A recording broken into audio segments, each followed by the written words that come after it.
सबसे इसमें total 6 step है। Initiation, primer binding, elongation, primer removal, gap filling, ligation and last is termination. ठीक है, तो सबसे पहले आपको पता है डीएनए का स्ट्रैंड, ओरिजिनल स्ट्रैंड कैसा होता है, ऐसा होता है, सुपर कोइलिंग होता है, राइट।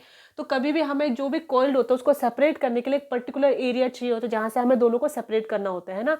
तो उस एरिया को हम कहते हैं ORI, ओरिजिन ऑफ रेप्लिकेशन। तो डीएनए स्ट्रैंड में जैसे ओरिजिन ऑफ रेप्लिकेशन मिल जाता है तो उसके बाद डीएनए स्ट्रैंड को सेपरेट होना होता है ना।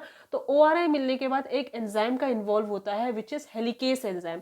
हेलिकेस अनजिपिंग एंजाइम या फिर हम इसे अनकॉइलिंग एंजाइम भी बोलते हैं। ठीक है, इसका मेन काम होता है डीएनए स्ट्रैंड को सेपरेट करना। ठीक है, जैसे हेलिकेस एंजाइम आएगा ORI में एक्ट करने के बाद, स्ट्रैंड को सेपरेट करने के बाद एक और प्रोटीन आता है ताकि जो दो सेपरेटेड स्ट्रैंड है वो एक दूसरे से दोबारा कॉइल्ड ना हो करके, इसीलिए एक और प्रोटीन आता है which is single stranded binding protein, ताकि ये जो दो सेपरेटेड स्ट्रैंड है ये एक दूसरे से सेपरेटेड ही रहे।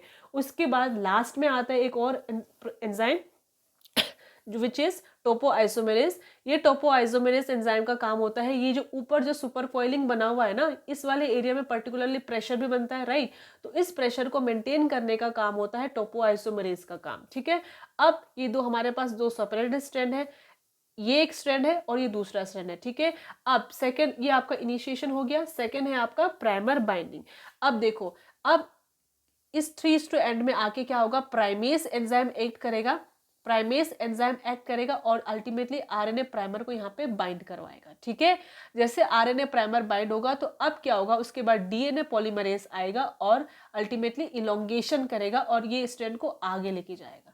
ठीक है, जब आरएनए प्राइमर यहाँ पे आके बाइंड किया तो आरएनए प्राइमर दूसरे स्ट्रैंड में भी तो बाइंड करेगा ना, राइट। तो आरएनए प्राइमर का जो भी जो ये बाइंडिंग होता है वो 3 स्ट्रैंड इस वाले में हुआ, तो इसी वाली जगह पे भी क्या होगा कि आरएनए प्राइमर जाके इसमें शॉर्ट इस वाले एरिया में जाके बाइंड करना स्टार्ट करेगा। ठीक है, तो जैसे आरएनए प्राइमर का जो काम होता है ये 3:5 डायरेक्शन में होता है ना, तो यहाँ पे इस वाले एरिया में आके सबसे पहले बाइंड करेगा। तो यहाँ पे बाइंड करने के बाद क्या होगा, डीएनए पॉलीमरेज आएगा, इस स्ट्रैंड को आगे ले जाएगा।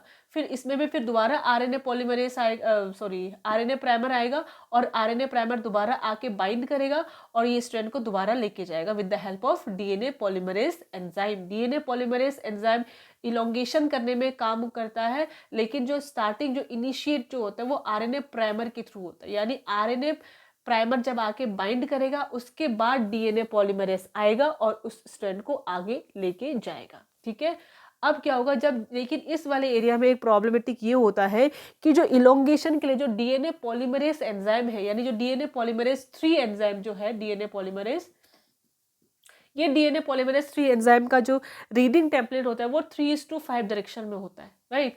तो 3:5 डायरेक्शन में होगा और जो कोडिंग होता है ये कोड करता है 5:3 डायरेक्शन में। तो ये वाला जो होगा ये 5:3 डायरेक्शन में कोड हो रहा है, 5:3, 5:3। ठीक है, तो ये वाला क्या होगा, ये 3 है ना, तो ये 5:3।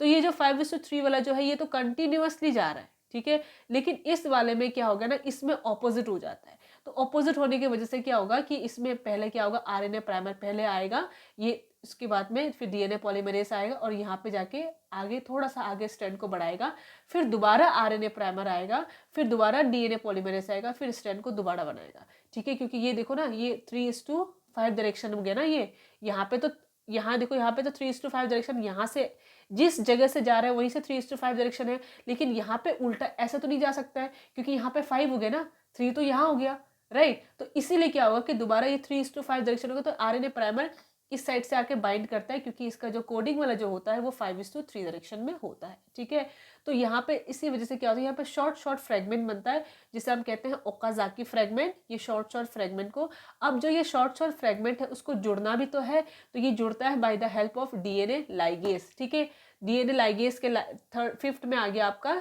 डीएनए लाइगेस एंजाइम आएगा और अल्टीमेटली इसको आके बाइंड करेगा और बाइंड करके एक बॉन्ड बनाएगा, फॉस्फोडाइस्टर बॉन्ड, जिसकी वजह से क्या होगा यहाँ पे ये जो स्ट्रैंड है ये ऐसे जुड़ जाएगा।